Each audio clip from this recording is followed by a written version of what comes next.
Bismillahirrahmanirrahim. Assalamualaikum warahmatullahi wabarakatuh. Alhamdulillahi rabbil alamin. Wa bihi nasta'inu ala umri dunya waddin. Wa sallallahu ala nabiyyina wa sayyidina Muhammadin wa ala alihi wa sahbihi ajma'in, amma ba'd. Kita panjatkan puja dan puji syukur kehadirat Allah Subhanahu wa taala pada kesempatan pagi menjelang siang yang berbahagia kali ini, hari Senin tanggal 1 Rajab 1444 Hijriah atau yang bertepatan dengan tanggal 23 Januari 2023. Kita masih kembali diberi kekuatan, kesehatan, hidayah serta taufik dari Allah Jalla wa'ala, sehingga kita bisa kembali menghadiri pengajian rutin Senin pagi di Masjid Manarul Ilmi di Komplek Pondok Pesantren Tunas Ilmu di Desa Kedung Buluh, Purbalingga ini. Kita berharap semoga Allah Azza wa Jalla berkenan untuk melimpahkan kepada kita semuanya ilmu yang bermanfaat, sehingga bisa kita amalkan sebagai bekal untuk menghadap kepada Allah Jalla wa'ala. Allahumma amin. Salam dan salam semoga senantiasa tercurahkan kepada junjungan kita Nabi Agung Muhammad sallallahu alaihi wasallam, kepada keluarganya, sahabatnya, dan umatnya yang setia mengikuti tuntunannya hingga akhir nanti. Para hadirin dan hadirat sekalian kami hormati dan juga segenap pendengar serta pemirsa rahimani wa rahimakumullah. Siapapun yang hidup di dunia pasti akan menghadapi masalah. Napa? Masalah. Problem. Dan itu dialami oleh semua yang hidup. Enggak membedakan antara laki-laki atau perempuan. Enggak membedakan antara yang besar maupun yang kecil. Yang tua atau yang muda. Yang pejabat atau yang rakyat biasa. Bahkan tidak membedakan antara orang Islam ataupun non-Muslim. Semua yang hidup di dunia ini pasti akan mengalami apa? Masalah. Dan masalah yang dihadapi itu bermacam-macam. Napa contohnya? Ekonomi. Yang biasanya jadi keluhan, masalah ekonomi. Rizki yang kadang-kadang seret, malah macet, ya. Masalah kesehatan, ya. Apalagi yang usianya sudah di atas pinten? Di atas 60 apa 50? Ya. Kalau dulu orang sakit di atas 60, sekarang di atas 40 juga sudah mulai sakit-sakitan. Ya. Masalah kesehatan, apalagi ekonomi, kesehatan, terus masalah rumah tangga. Masalah apa? Rumah tangga. Tukaran karo bojone, ya. Ribut gara-gara HP. Betul? Ya. Bapak kayaknya nyekel HP terus, ibunya pada baik. Ya. Itu masalah rumah tangga. Bahkan bukan hanya suami dengan istri, termasuk orang tua dengan anak. Ya. Anak susah diatur. Nek kon sinau angel kontrolan HP sregep. Ya, masalah atau bukan? Masalah. Ya. Masalah yang lain, masalah sosial kemasyarakatan. Contoh masalah dengan tetangga. Ada nggak masalah dengan tetangga? Sering. Kita punya masalah sama tetangga itu sering. Nah, mungkin gara-gara bakar sampah, ya. Kesel-kesel oleh ngumbai, cintas mambune sangit, ya. Dan itu nggak sekali dua kali, tapi dina. Alasannya tanggane, wong anu pas lagi panas, alasannya sing meme, ya pada mumpung panas, sing meme mumpung panas, sing ngobong-ngobong mumpung panas pada coba masalah, ya. Intinya setiap manusia yang hidup di dunia ini pasti menghadapi masalah, dan masalah yang dihadapi itu macam-macam. Walaupun demikian, ya, walaupun masalah itu nggak mungkin lepas dari kehidupan, kita nggak pernah disuruh nyari masalah.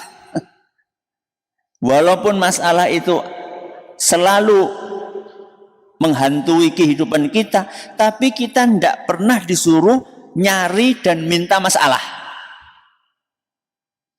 Makanya zikir pagi dan petang, salah satu bacaannya Allahumma inni, apa jajal ini? As'alukal afwa wal afiyata fid dunya wal akhirah. Mau esok dibaca apa ora?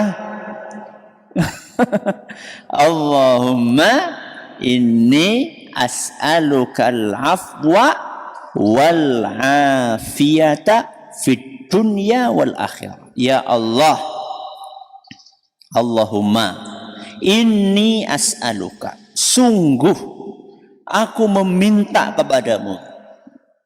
Ini sungguh aku. Berarti ini jaluknya temenan apa mboten temenanan? Temenan, beneran kita minta. Makanya pakai kata apa? Ini. Ini itu artinya sesungguhnya aku. Bener-bener. Jadi bukan sekedar minta. Minta beneran sama Allah. Serius kita mintanya. Apa yang kita minta? Al-afwa. Kenapa al-afwa? Maaf. Minta maaf. Sama siapa? Sama Allah. Kenapa minta maaf? Karena kesalahan kita yang sangat banyak. Terus apa lagi? Wal afiyata. Afiyah niku napa? Mbok jenengan sering ya muga-muga sehat wal afiyat. Afiyat niku napa? Keselamatan. Napa? Keselamatan. Keselamatan dalam urusan apa? Fid dunia wal akhirah. Di dunia urusan dunia, di akhirat urusan akhirat. Jadi kita itu nggak pernah disuruh minta, ya Allah aku minta masalah. Enggak. Kita disuruh minta, napa mau? Keselamatan.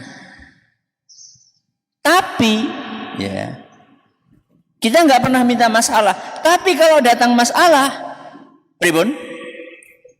Jangan lari. Kalau ada masalah jangan apa? Lari. Tapi hadapi masalah tersebut. Namanya berumah tangga ya mesti ada apa? Masalah. Jadi hadapi, jangan lari dari masalah. Namanya punya anak ya ada masalah, ya dihadapi.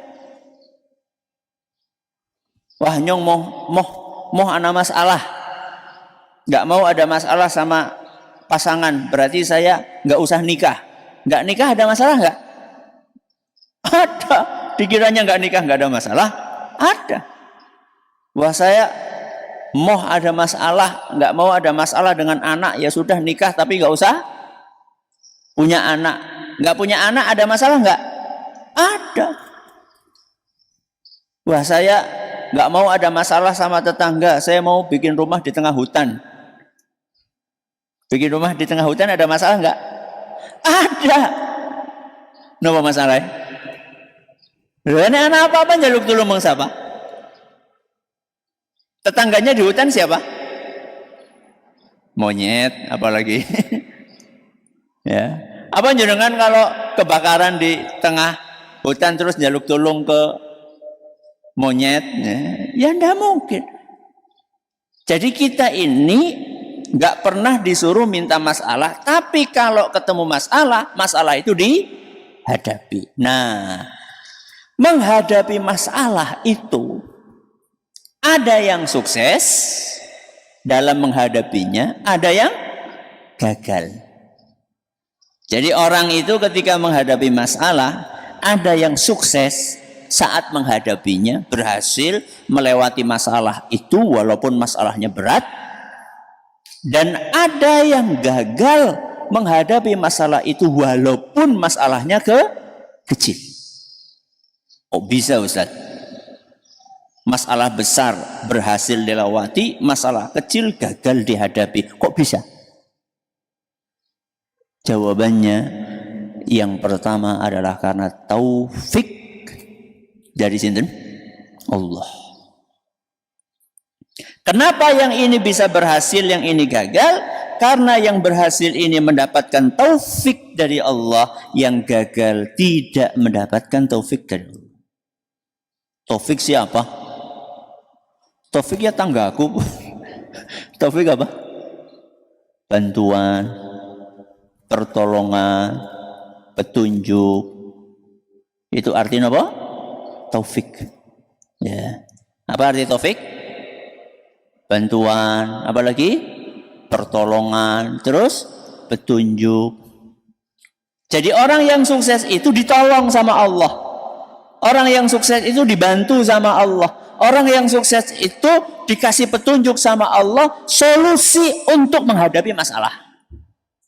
Makanya dia tahu jalannya karena dikasih tahu sama Allah. Nah, yang gagal tadi berarti nggak dibantu sama Allah, nggak ditolong sama Allah, nggak dikasih petunjuk sama Allah, sehingga dia nggak nemukan solusinya. Padahal mungkin solusi itu ada di hadapan matanya, tapi nggak kelihatan. Mungkin sesuatu yang di depan mata tapi nggak kelihatan. Mungkin ketutupan. Karena ketutupan. Ini ibu-ibu di hadapan saya nggak kelihatan. Karena apa? Ketutupan. Solusi ada di depan mata tapi nggak kelihatan. Kenapa? Karena ketutupan. Ketutupan apa? Ketutupan dinding tebal dosa dan maksiat. Ketutupan apa? Dinding tebal dosa dan maksiat. Kakean dosa. Sehingga solusi yang ada di depan mata itu gak kelihatan. Karena ada tabir yang menutupi mata kita dari solusi tersebut, yaitu tumpukan dosa-dosa yang kita kerjakan. Jadi orang bisa sukses atau gagal karena apa tadi Bu? Taufik dari Allah. Yang kedua, orang bisa sukses dan gagal atau gagal dalam menghadapi masalah karena karakter. Kenapa? Karakter. Karakter sih napa? Sifat.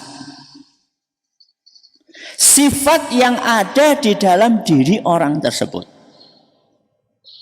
Karena menghadapi masalah itu perlu modal. Menghadapi masalah perlu apa? Modal. Modal yang terbesar itu bukan duit. Modal yang terbesar itu setelah taufik dari Allah adalah sifat kita. Kita ini punya sifat-sifat yang positif atau tidak? Atau sebaliknya, yang ada dalam diri kita adalah sifat-sifat yang negatif. Contoh anak masalah kerjanya ngeluh terus. Menyelesaikan atau tidak?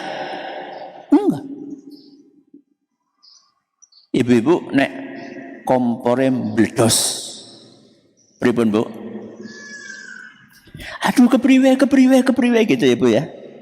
Nek bapak-bapak kompore bledos pripun? Pada baik loh. Iya apa bedanya lanang karo wadon? Biasanya nih Bu, biasane nek wong lanang biasane. Nek wong lanang itu kalau orang laki-laki ada masalah itu mencari apa? Solusi biasanya. Solusinya apa? Jajar kompor jeblok terus murup, solusinya apa?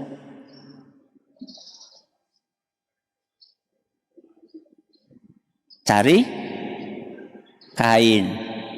Terus dibasahin. Terus ditutupkan.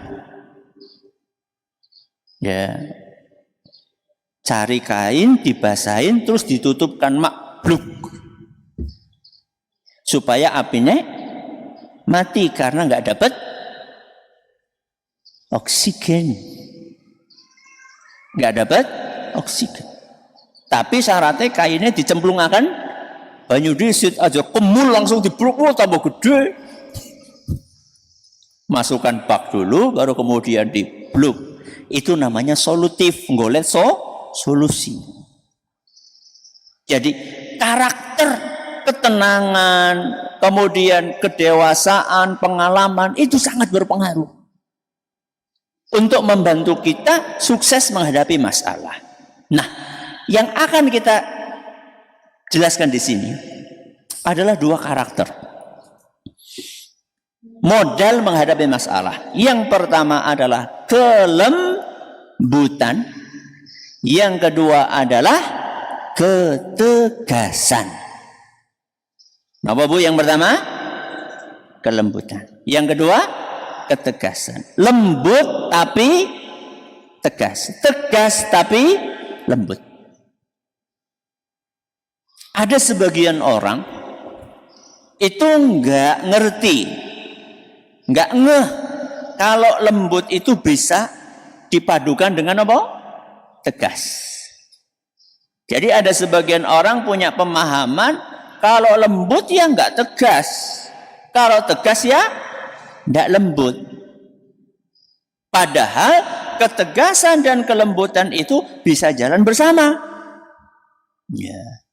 Lembut itu kata sebagian orang identik dengan ketidakberdayaan. Lembut itu identik dengan kelembekan. Enggak seperti itu. Sebaliknya ada orang memahami ketegasan itu identik dengan kekasaran. Ketegasan itu identik dengan emosi sing meledak-ledak. Enggak. Lembut dan tegas itu dua sifat yang bisa berjalan bersama-sama. Mari kita bahas satu persatu. Yang pertama, kelembutan. Apa yang pertama? Kelembutan. Kelembutan, sifat lembut, itu adalah salah satu sifat yang sangat dianjurkan dalam agama kita. Kenapa demikian? Karena orang yang punya sifat lembut itu akan mendatangkan banyak kebaikan. Dan orang yang tidak punya sifat lembut akan kehilangan banyak kebaikan. Kita ulangi. Orang yang punya sifat lembut akan datang banyak apa? Kebaikan. Orang yang tidak punya sifat lembut akan kehilangan begitu banyak kebaikan. Berarti mendingan apa? Lembut apa kasar? Lembut. Wong Allah Subhanahu wa taala sampai memuji sinten? Rasulullah SAW. Dipuji sama Allah itu luar biasa, mboten? Luar biasa. Wong jenengan dipuji sama Ustadz Bewi senang banget tuh. Dipuji sama Rabbul Alamin tuh. Berarti itu kan luar biasa istimewanya. Kenapa Allah memuji nabinya SAW? Salah satu sebabnya adalah karena kelembutan Rasulullah SAW. Karena apa? Kelembutan Rasulullah SAW. Di mana Allah memuji dalam surat Ali Imran ayat 159. Surat apa? Ali Imran ayat 159. Apa kata Allah? Fabima rahmatin minallahi lintalahum. Wahai Muhammad, karena rahmat Allah lah, berkat rahmat Allah lah engkau bersikap lemah lembut kepada para pengikutmu. Jadi Rasulullah SAW itu dipuji sama Allah karena kelemah lembutannya. Kepada siapa? Pengikutnya. Siapa pengikutnya? Ya para sahabat Nabi SAW dan umatnya, kita semua. Jadi Rasulullah SAW itu lembut sekali. Terus Allah jelaskan, kalau kamu nggak punya sifat lembut, apa akibatnya? Walau kunta faddan ghalidhal qalbi lan faddu min haulik. Kalau engkau wahai Muhammad sikapnya kasar, hatinya keras, maka mereka akan pergi menjauhimu. Mereka niku sinten? Ya para sahabat. Abu Bakar, Umar, Utsman, Ali. Mereka orang istimewa atau tidak? Atau tidak? Sangat istimewa. Orang-orang baik itu kalau Rasul SAW menyikapi mereka dengan kekasaran, akan pergi mereka. Coba saya tanya sama jenengan. Bojone jenengan. Saya tanya sama bapak-bapak. Bojone jenengan. Sama Aisyah radhiyallahu anha. Imannya tinggi mana? Kok meneng bae? Bojone jenengan sama Aisyah, istri Nabi, imannya tinggi mana? Aisyah. Kalau Rasul kasar sama Aisyah, pergi Aisyah. Padahal imannya tinggi banget. Nek jenengan kasar sama bojone pripun? Minggat. Oke, sekarang saya tanya ibu-ibu. Suaminya jenengan Bu sama Abu Bakar As-Siddiq, imannya tinggi siapa Bu? Ya ora bandingannya, Abu Bakar pasti. Ya. Rasul SAW kalau kasar sama Abu Bakar akan pergi menjauh dari Nabi SAW. Apalagi ibu-ibu kasar sama suaminya, lu nggak, mending mangan nang warung. Ya. Nang warung kan bakule ayu ramah, ayu. Bakule apa? Ramah. Coba sekarang kalau jenengan ke warung, apa yang dilakukan oleh penjaga warung? Langsung gagean nyiapkan darno apa Pak gitu. Ngunjuk nopo gitu kan. Saya tanya, kalau bojone jenengan kados niku mboten. Madang wis tinggal dolanan HP. Ya, makan aja dicuekin sama istri. Istrinya malah mainan HP. Buka tudung saji orang apa-apa. Ya. Bayangkan Rasulullah SAW itu dipuji sama Allah karena apanya? Kelembutannya. Nah, lembut itu mewujudkannya dengan cara apa? Saya bawakan di sini. Contoh lembut apa? Sabar. Apa yang pertama? Sabar. Jadi orang itu bisa dikatakan lembut kalau sabar. Terutama sabar ketika menghadapi hal-hal yang bisa memancing emosi. Ya. Entah itu terpancing karena pola anak kita, atau terpancing karena pola suami kita, atau terpancing karena pola tetangga atau istri atau siapapun. Lembut itu enggak gampang terpancing emosi. Jadi kalau misalnya jenengan ngelihat anak itu polae Masya Allah, kalau jenengan lembut itu sing sabar. Ya, sing sabar. Sudah. Terus Kesabaran itu ditandai dengan kata-katanya halus. Kelembutan itu ditandai dengan kata-katanya apa? Halus. Halus itu berarti tidak menyakitkan. Bahasa Jawa ini ora nyelekit. Ya. Jadi kalau ngomong itu orang yang lembut, kalau ngomong itu kata-kata yang dipilih, kata-kata yang enak didengar, tidak bikin kuping panas, tidak bikin kuping merah. Itulah orang yang lembut. Ya. Makanya kita disuruh oleh Allah Azza wa Jalla untuk memilih kata-kata yang ahsan. Ahsan itu artinya apa? Yang terbaik.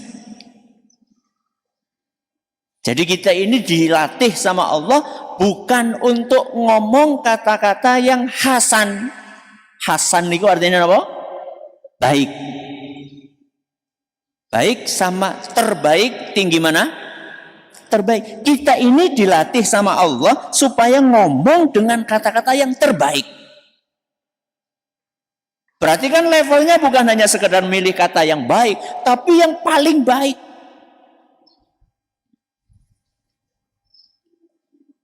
Berarti kalau memanggil pasangan yang terbaik apa? Jo. Ya, apa yang G apa maksudnya? Peyang apa sayang apa? Ya. Apa eyang? Ya. Jadi kawit biyen, kawit bojo nganti tua. Nyeluke Jojo. Mari Jo apa siapa jadi? Ya. Manggil anak. Manggil apa? Anak. Pakai panggilan yang terbaik. Ya, kalau kita orang Jawa ya apa Bu? Le atau nang. Kalau orang Jawa Timur biasanya apa? Nang. Kalau kita biasanya apa? Le. Ya. Kalau perempuan apa? Nduk. Ya. Kalau bahasa Indonesia nak, panggil yang enak. Ya. Ini tandanya orang lembut. Bukan hanya kata-katanya, termasuk intonasinya. Intonasi sih nopo? Intonasi gue ya. Volume. Volume suaranya. Ya. Jadi kalau ngomong orang yang lembut itu, intonasinya itu wajar. Jadi orang bengok-bengok, nggak teriak-teriak, tapi wajar. Ya, datar. Ya. Masih level yang membuat orang itu tidak memahami kita lagi marah. Kadang-kadang walaupun bahasanya halus, tapi kalau intonasinya tinggi, orang yang diajak bicara ngira kita lagi marah. Coba kalau kita panggil sudah enak ya manggilnya sayang. Sayang kan sudah enak ya. Tapi intonasinya dinaikkan. Pripun? Yang itu kan orang memahaminya apa? Lagi marah. Termasuk ketika kita manggil anak kita sudah baik-baik le. Ketika kita manggil le dengan kita naikkan intonasinya, jadi apa? Le itu kan beda. Ya. Intonasi. Terus ekspresi wajah. Orang yang dilihatkan apanya? Wajahnya. Ekspresi wajah pun juga akan menunjukkan kelembutan seseorang. Jadi ketika kita wajahnya merah, matanya mendelik, keluar asap dari mana? Dari telinga. kayak nang film. Ya. Ya nggak sampai gitu. Maksudnya ketika kita mukanya merah, matanya melotot, suaranya meninggi, itu ya orang selembut apapun kata yang kita ucapkan, orang itu akan memahami kita ini lagi marah-marah gitu loh. Makanya ketika kita komunikasi dengan orang lain, kita coba lihat muka kita bagaimana. Kadang-kadang bapak-bapak, ibu-ibu, para hadirin, para hadirat yang kami hormati, para pendengar, para pemirsa, kadang-kadang kita itu nggak sadar bahwa raut muka kita itu mengerikan. Nggak sadar. Kapan kita sadar? Nek ngaca. Nek nopo? Ngaca. Saya pribadi pernah ditegur sama istri. Mas, kalau lagi ngomong sama anak-anak, itu kok serius banget. Apa? Serius. Sehingga anak-anak itu jadi takut kalau mau ngomong sama Abi gitu. Istri saya ngomong sama saya, apa iya sih? Apa iya? Oh nggak percaya, coba sih. Akhirnya saya introspeksi. Iya ya, mungkin saya kalau mungkin karena kebiasaan serius ya. Ya ketika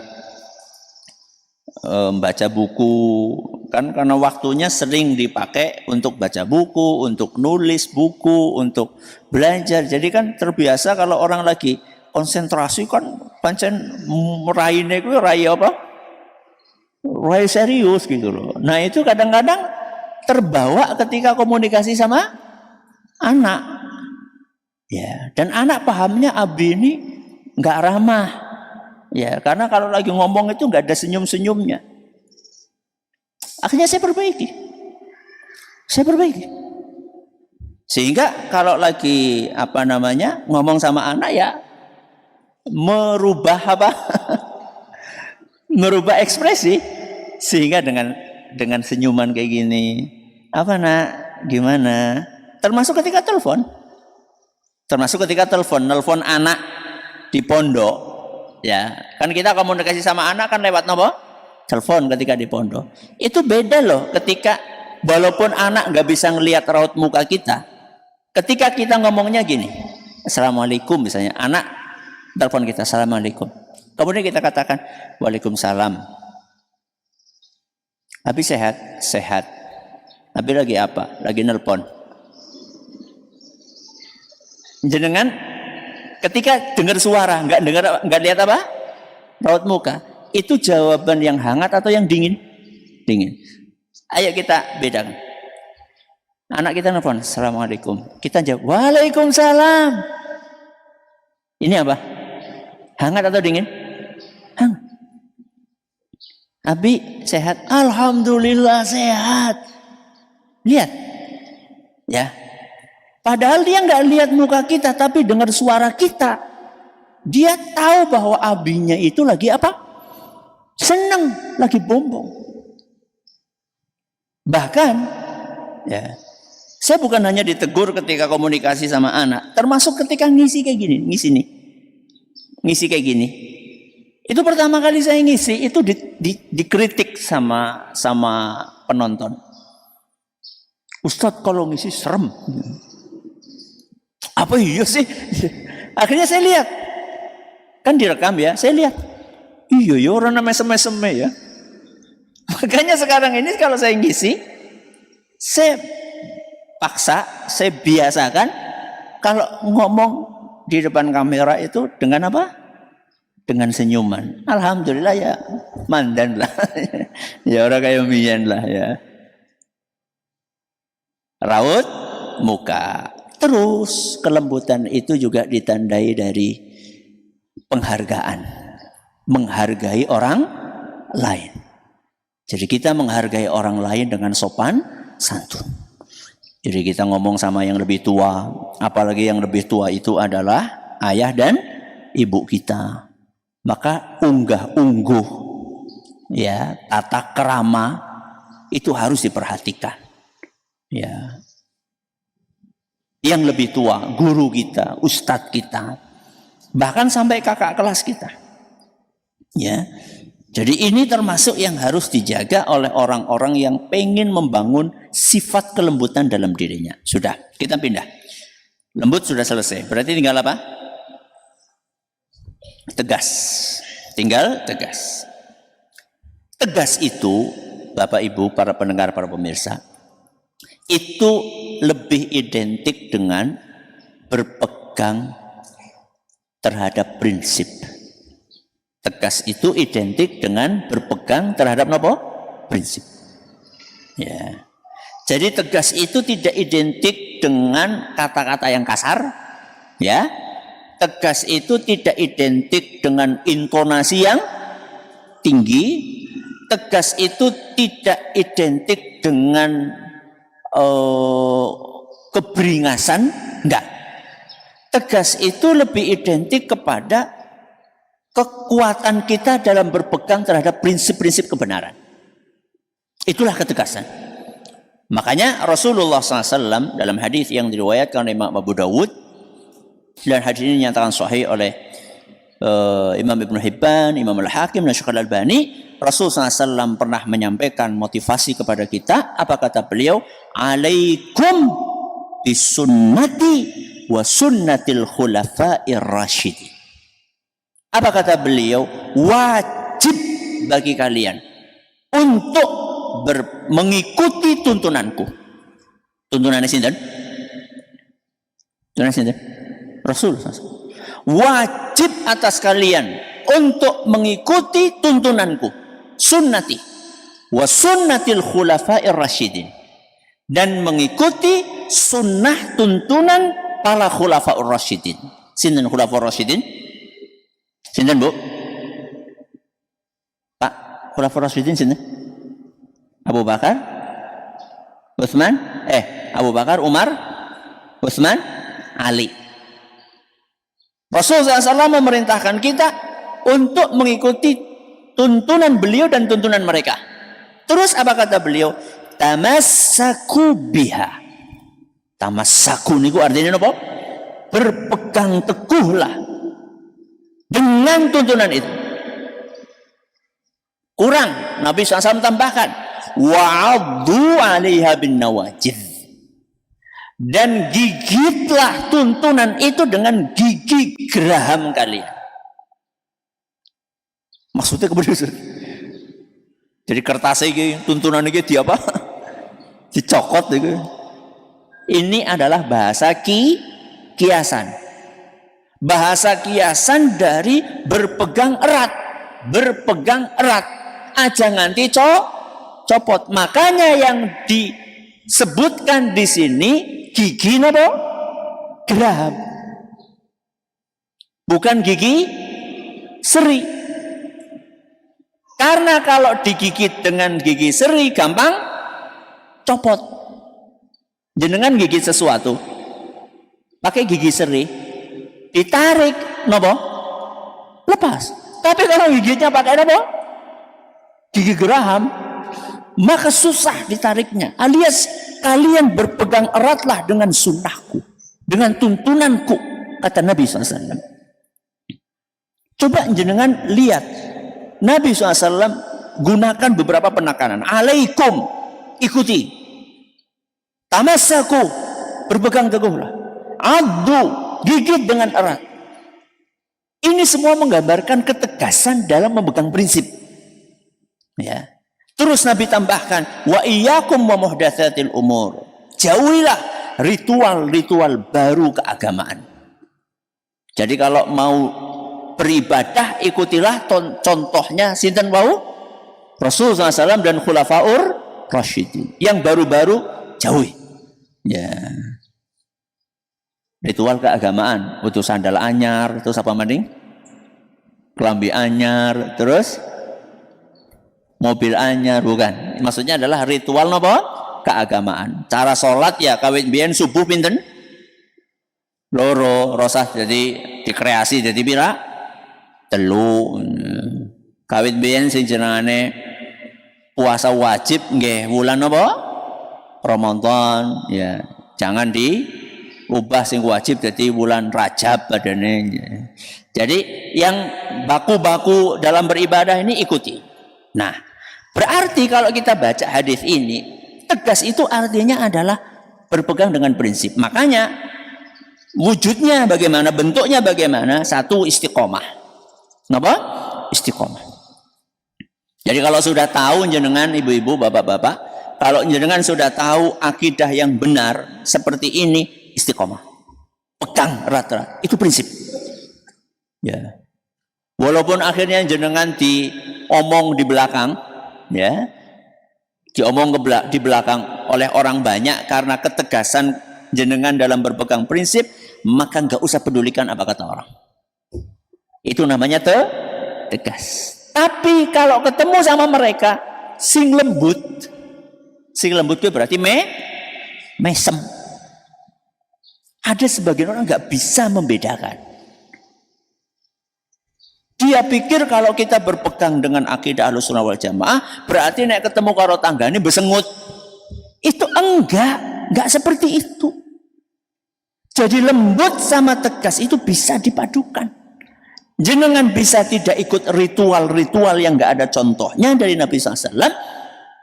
Jenengan enggak usah ikut, tapi kalau jenengan ada orang sakit, jenengan tengok. Kalau ketemu sama orang lain, jenengan senyum, 3S, apa? Salam, senyum, sapa. Ya. Mesem, salam, assalamualaikum, sapa, bari teng pundi. Ya. Kalau satu jenis tambah S yang keempat, napa? Salaman. Apa? Salaman. Kalau bukan lawan jenis. Ya, kecuali kalau lawan jenis itu mahram, salaman. Jadi istiqomah.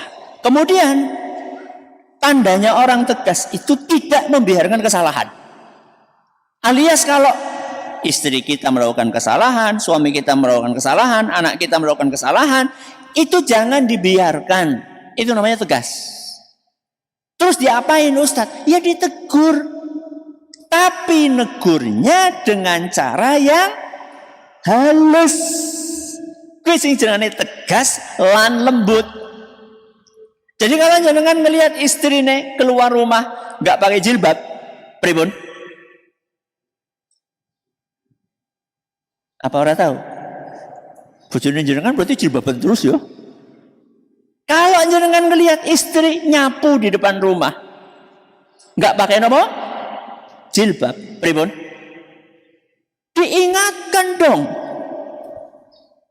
Wah, nang ngarep omah iki lho, nang ngarep ngarepe omah dalan kok. Setiap orang yang lewat ngelihat istri kita buka apa? Buka jilbab kok dibiarkan? Enggak.